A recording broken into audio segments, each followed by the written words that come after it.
All right, welcome back to Eyes Open Media. All right, so I made this post on my personal Facebook page about Abadi. Now, in the report I did today, I did tell you guys that Abadi's not going to meet my demands. Okay, so my demands was give us Mosul and plant the flag by the 19 plus 3 days. So I gave him the 19 plus extra 3 days because they usually do things 3 days after the fact. Okay, and because of that article that came out today showing Abadi as the defense minister back doing his job that they were distracting him from doing, as we talked about on what was that, Saturday or Sunday, when I was at the park. I was telling you guys about how they had distracted him from doing his job, and it wasn't going to work. He was going to go back to his job, and he was going to give them he was going to make sure that Mosul is completed here in the next coming days. Okay, so we don't know when that is. It looks like they're gonna try to. Abadi looks like he's gonna try to push this to September. Okay, and I don't know. And and I was. Let me just read what I said right here. Okay, I said Abadi won't announce Mosul right now because he knows their whole lives, including the citizens' lives, will change drastically very soon after the announcement of Mosul. So he's soaking it all in, all the corruption in.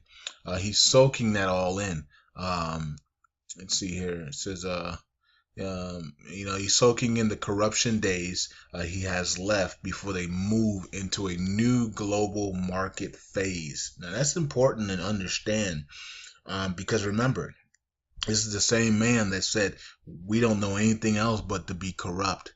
Now you're telling him that they can't no longer be corrupt. They have to actually follow guidelines and laws and abide by a global market regulations. You know what I mean? And that is very, very difficult for somebody that all they know and the whole government, all they know is bickering, fighting, and corruption. It's kind of crazy because you wouldn't think that because they're supposed to be very religious people, right? So if you're praying 5 times a day, if you're going to the mosque every Friday, why are you nasty, bickering, dirty mouth, angry people? So that tells you that what God are you serving? You know what I mean? Because how can you pray 5 times a day and go to the mosque every Friday, but you're angry, you're bitter, you lie, you cheat, you deceive, you money launder, you do all these nasty evil things to each other, and you guys admit that you guys all you know is this. So what? So the common mind of a person, which many people are don't have common sense these days. A lot of people walking around here with no common sense at all, so they're not gonna even be thinking about this. But the common sense people would say, wait a minute, how does this even match up? Because if I'm with Christ, right? If I'm with Christ 5 times a day and I'm praying to Christ Yeshua and I'm worshiping, I'm not gonna be stealing.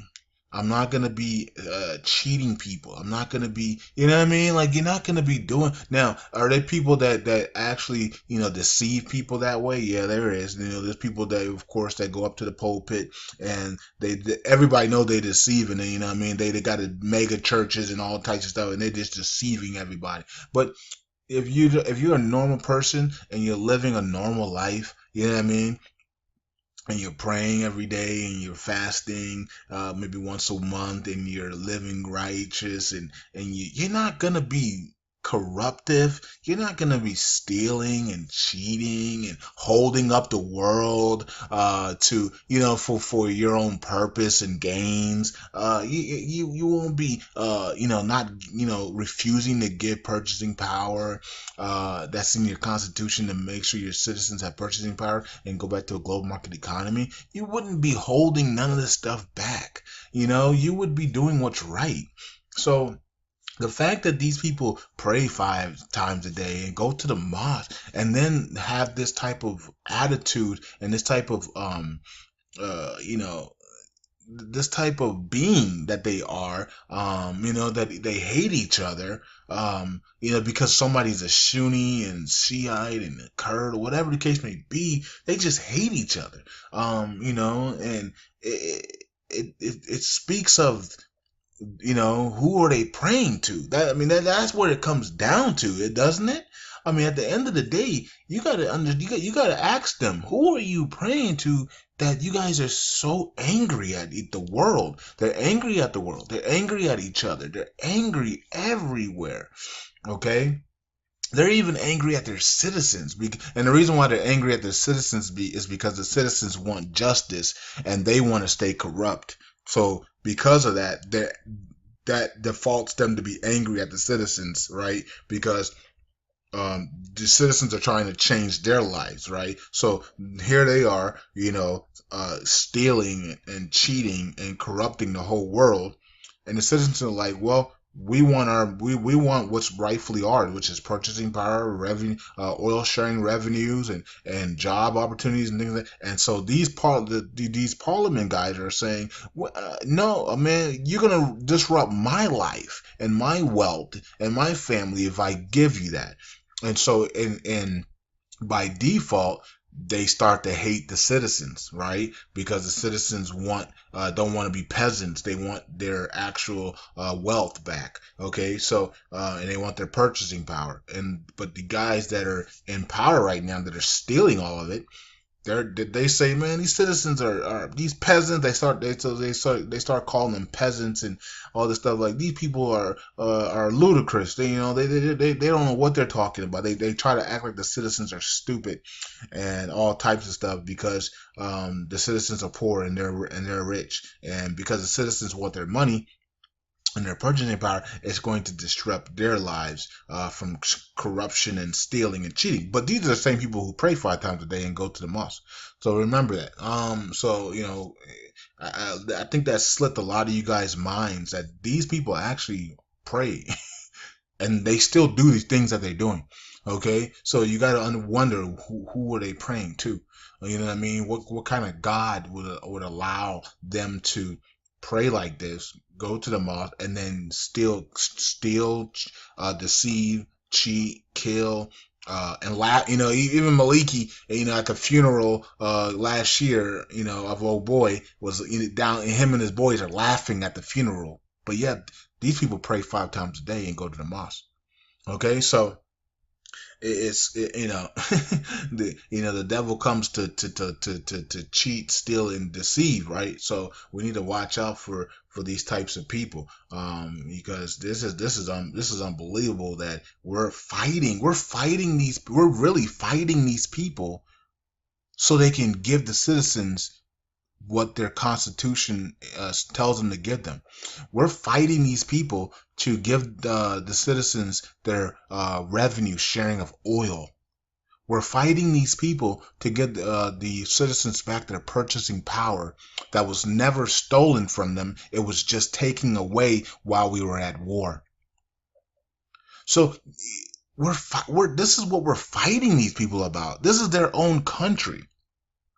So you can only imagine the evil that is inside of somebody that refuses to give the citizens back their purchasing power that was just taken off the board because of war. Now, well, the war's been over. Put it back on.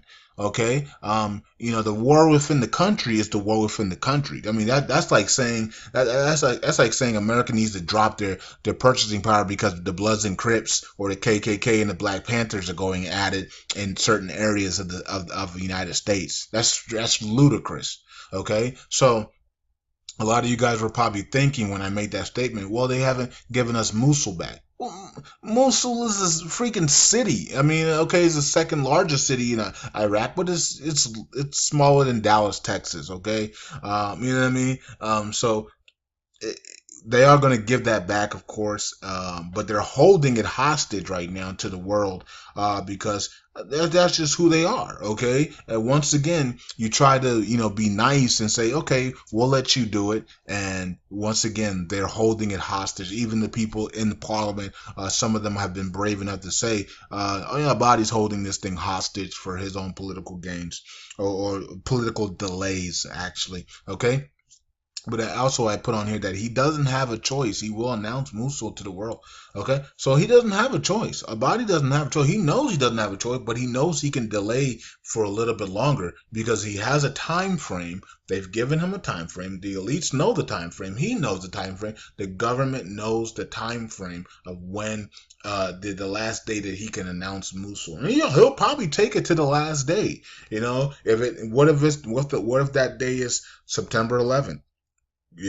What if it's which is 9/11, isn't it? So maybe it might be 2 days after that. Maybe it's September 13th. Maybe it's September 11th. I mean 9th. Maybe it's September 5th. We don't know. They usually like to announce these things on Wednesdays or Saturday. You know what I mean? Wednesday, Saturday, or Sundays is when they usually like to announce these liberations. But he's not gonna meet our deadline, okay, of the 19 plus 3 days. He's not gonna meet it, okay, because what happened is they went after Abadi, the defense minister, knowing that he needs to be focused on Mosul. You see what they did.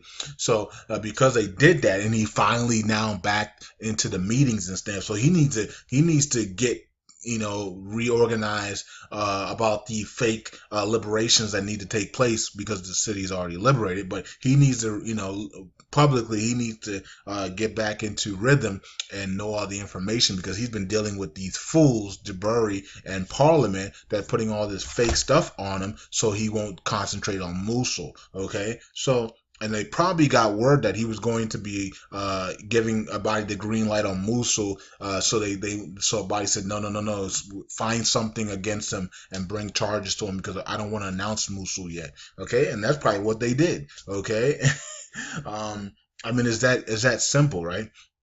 They went after the guy that is the leader of liberation of Mosul at the time where they need him to be focused on Mosul. So that tells you that Abadi is against Abadi is against the liberation of Iraq. Even though he says he's for it, the evidence is clear that he wants to delay this thing as long as possible. And I told you guys what's going to happen if he does that is Joe Biden or John Kerry is going to make an emergency surprise landing, and they're not going to leave until he announces Mosul.